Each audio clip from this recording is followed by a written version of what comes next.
రాత్రి 4 గంటల సమయం. రాజేష్ తన బైక్ ని చాలా వేగంగా పోనిస్తూ ఉంటాడు.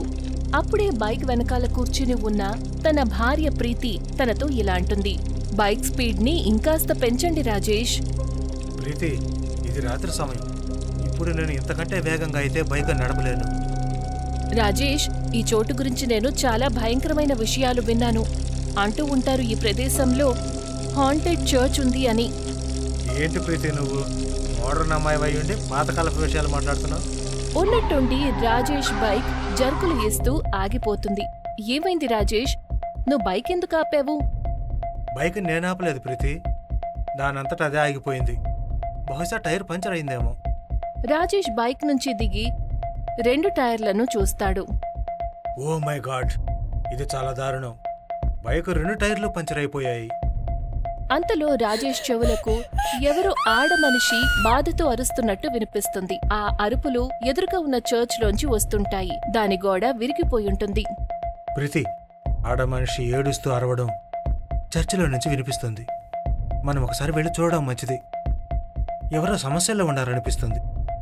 నీకేమైనా పిచ్చి పట్టిందా? కాసేపటి క్రితం నేను ఈ చర్చ్ గురించే చెప్పాను. అరే, మొత్తం ఊరంతా తెలుసు ఈ చర్చ్ హాంటెడ్ అని. పిచ్చివాగుడు వాకు ప్రీతి, ఎవరికి తెలుసు నిజంగానే ఒక ఆడమనిషి అక్కడ ఇరుకొని ఉండొచ్చు కదా. ఆయన ఈ చర్చ్ ఎన్నో ఏళ్లుగా మూతబడి ఉంది. ఖచ్చితంగా ఎవరైనా దొంగ వెధవులు ఒక ఆడమనిషిని ఇక్కడికి తీసుకొచ్చుంటారు. మనం ఆవిడికి సాయం చేయాలి. నేను ఈ చర్చ్ లోపల అస్సలు అడుగు పెట్టను. దయచేసి పద ప్రీతి. రాజేష్ ప్రీతి చెయ్యి పట్టుకుని ఆ చర్చ్ లోపలికి వెళ్లిపోతాడు. కాని ఎప్పుడైతే తను చర్చ్ లోపల అడుగు పెడతాడో అప్పుడు తన కళ్లను తనే నమ్మలేకపోతాడు. చర్చ్ లోపల చాలా భయంకరంగా కనిపించే ఒక వ్యక్తి హ్యాట్ పెట్టుకుని తన ఎర్రని కళ్లతో రాజేష్ నే చూస్తూ ఉంటాడు. ఉన్నట్టుండి ఎంతో పెద్ద పేలుడుతో ప్రీతి ఇంకా రాజేష్ శరీరాలు వాటంతటవే పేలిపోతాయి. ఈ సంఘటన జరిగిన నెల రోజుల తరువాత శాండీ కాలేజ్లో తన స్నేహితులతో పాటు భూతాలను ఎగతాళి చేస్తూ ఉంటాడు. అరే, ఈ భూతాలు గీతాలు ఏమీ ఉండవు, ఇవన్నీ ఒట్టి భ్రమ మాత్రమే. శాండీ మాట విని తన స్నేహితురాలు ఇలా అంటుంది, నువ్విలా భూతాలను ఎగతాళి చెయ్యకూడదు శాండీ. ఏ, నేను భూతాలను ఎగతాళి చేస్తే భూతాలు నా వెంట పడతాయా ఏంటి? అంతలో శాండీ స్నేహితుడు రాజు కనికాని ఎగతాళి చేస్తూ, కనుక నాకు అసలు నమ్మటం కలగడం లేదు. నువ్వు కూడా భూతాలు దెయ్యాలంటే చెత్త విషయాలు నమ్ముతున్నావు అంటే. రాజు, వీటన్నిటికీ కూడా అస్తిత్వం ఉంటుంది. మనం వాటిని ఎగతాళి చెయ్యకూడదు. కనికా మాటలు విని రాజు శాండీ కనికాని ఎగతాళి చేస్తూ అక్కడ్నుంచి వెళ్లిపోతారు. వాళ్లు వెళ్లిన తరువాత అక్కడికి తన స్నేహితుడు అర్జున్ వస్తాడు. ఈసారి వాళ్ళు ఏం మాట్లాడారు కనుక? ప్రతిసారిలాగా భూతాలను ఎగతాళి చెయ్యడం, సాధువులను ఎగతాళి చెయ్యడం. అప్పుడప్పుడు నాకేమనిపిస్తుంది అంటే రాజు శాండీ నాస్తికులైపోయారు అని. శాండీ ఇంటికి వెళ్లిపోతాడు.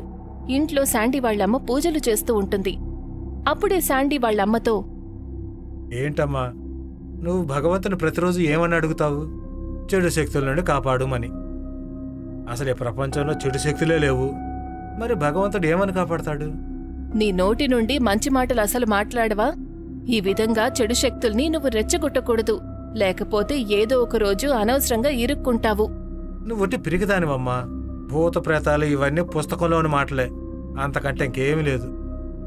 శాండీ కాలేజ్ దగ్గర ఒక పాత చర్చ్ ఉంటుంది. అది నిర్మానుష్యంగా మారిపోతుంది. ఆ చర్చ్ గురించి బోలెడన్ని భయంకరమైన కథలు ప్రసిద్ధి చెందాయి. మరుసటి రోజు శాండీ కాలేజ్లో ఆ హాంటెడ్ చర్చ్ ని ఎగతాళి చేయటం మొదలు పెడతాడు. కనుక నేను విన్నాను, మన కాలేజ్ దగ్గర ఏదైతే పాత చర్చ్ ఉందో అక్కడ రాత్రి వేళ మనుషులకు ఆత్మలు కనిపిస్తూ ఉంటాయని అంటారు. అంతలో అర్జున్ శాండీతో ఇలా అంటాడు, చూడు శాండీ, ప్రతిదాన్ని ఎగతాళి చేయకూడదు. అది నిజంగానే భూతాల కాటేజ్. భూత ప్రేతాలు పిశాచాలంటూ ఏమీ ఉండవు. ఇవన్నీ ఒట్టి చెత్త మాటలే. అలాంటిదేమీ లేదు శాండీ. ఇవాళ కూడా అక్కడ ఫాదర్ మిలియన్స్ ఇంకా మార్తా ఆత్మలు తిరుగుతూనే ఉన్నాయి. అర్జున్ మాటలు విని శాండీ జిజ్ఞాస ఇంకా రెట్టింపవుతుంది. అసలు మార్తా ఇంకా ఫాదర్ ఆత్మల కథలేంటి అంటారు? ఎన్నో ఏళ్ల క్రితం ఆ చర్చిలో ఒక ఫాదర్ ఉండేవారట. అతనికి మార్తా అనే ఆవిడతో అక్రమ సంబంధం ఉండేదట.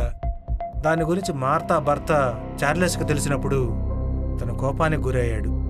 ఒకరోజు ఉన్నట్టుండి చార్ల్స్ అక్కడికి చేరుకున్నాడు.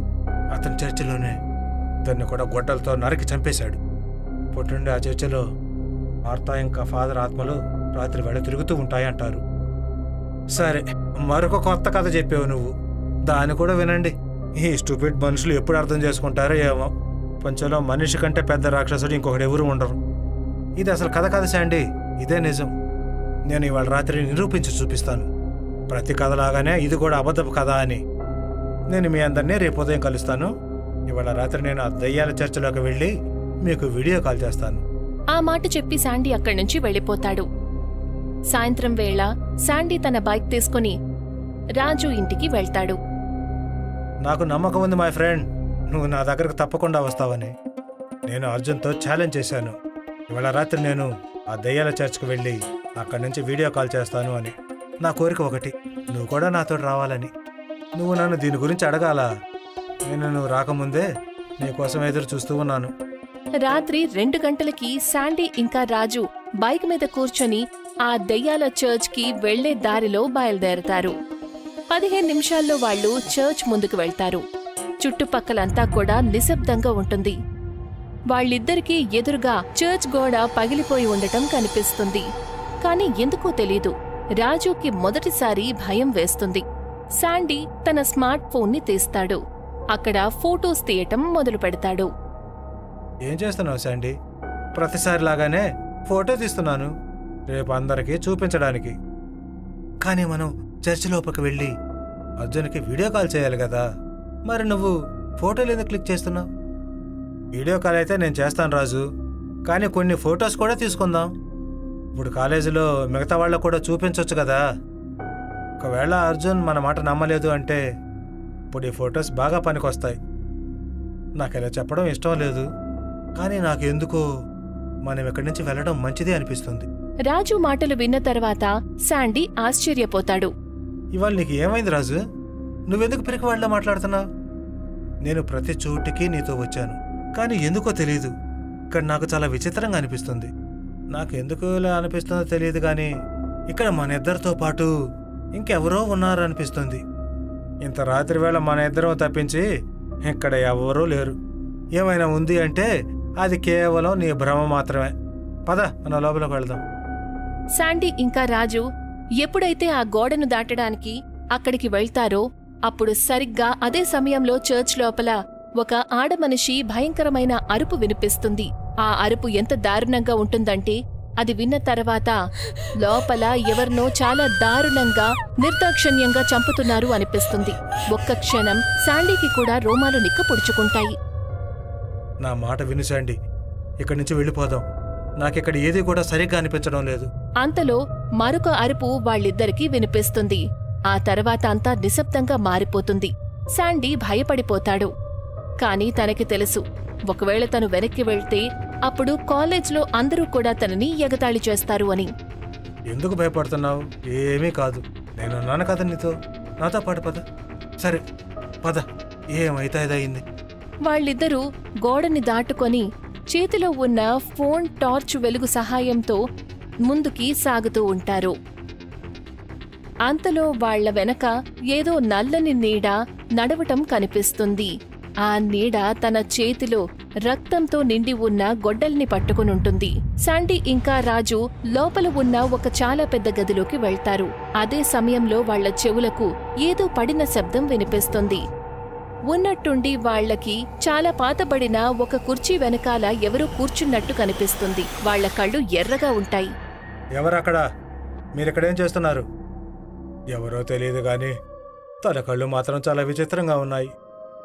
ఉన్నట్టుండి వాళ్ల కళ్ల ముందు ఒక భయంకరమైన ఆకృతి తన కాళ్లతో పాటు 2 చేతులను కూడా నేలమీద పెట్టి శాండీ ఇంకా రాజు ముందుకి వస్తుంది. బహుశా అక్కడికి వచ్చి మనం నిజంగానే చాలా పెద్ద తప్పు చేస్తామనిపిస్తుంది రాజు. ఉన్నట్టుండి శాండీ భుజం మీద నుంచి రక్తం కారటం మొదలవుతుంది. తన ఎడమ చెయ్యి తన శరీరం నుండి వేరు పడిపోతుంది. తన ఎదురుగా ఒక భయంకరమైన వ్యక్తి నిలబడి ఉంటాడు. అతని తల మీద ఒక బ్లాక్ హ్యాట్ ఉంటుంది. అతని మొహంలో సగం ముక్క ఊడిపోయుంటుంది. కళ్లల్లో నుంచి రక్తం కారుతూ ఉంటుంది. అతని చేతిలో ఉన్న గొడ్డలి నుంచి రక్తం కారి నేలమీద పడుతూ ఉంటుంది. ఎవరు నువ్వు? నన్ను ఇక్కడి నుంచి వెళ్ళనివ్వు. నేను మళ్ళీ ఇక్కడికి ఎప్పుడు రాను. ఇక్కడికి ఎవరైనా ఒకసారి వచ్చారు అంటే వాళ్ళు ప్రాణాలతో తిరిగి వెళ్ళే అవకాశమే లేదు. మీరు కూడా ఇక్కడి నుంచి ప్రాణాలతో తిరిగి వెళ్ళలేరు. అంతలో శాండీ చెవులకు ఒక ఆడమనిషి బాధాకరమైన గొంతు వినిపిస్తుంది. ఉన్నట్టుండి శాండీ శరీరం దానంతటదే 2 ముక్కలైపోతుంది. శాండీ చాలా గట్టిగా అరిచి తల్లడిల్లిపోతూ చనిపోతాడు. ఓ మై గాడ్, ఇతను శాండీని చంపేశాడు.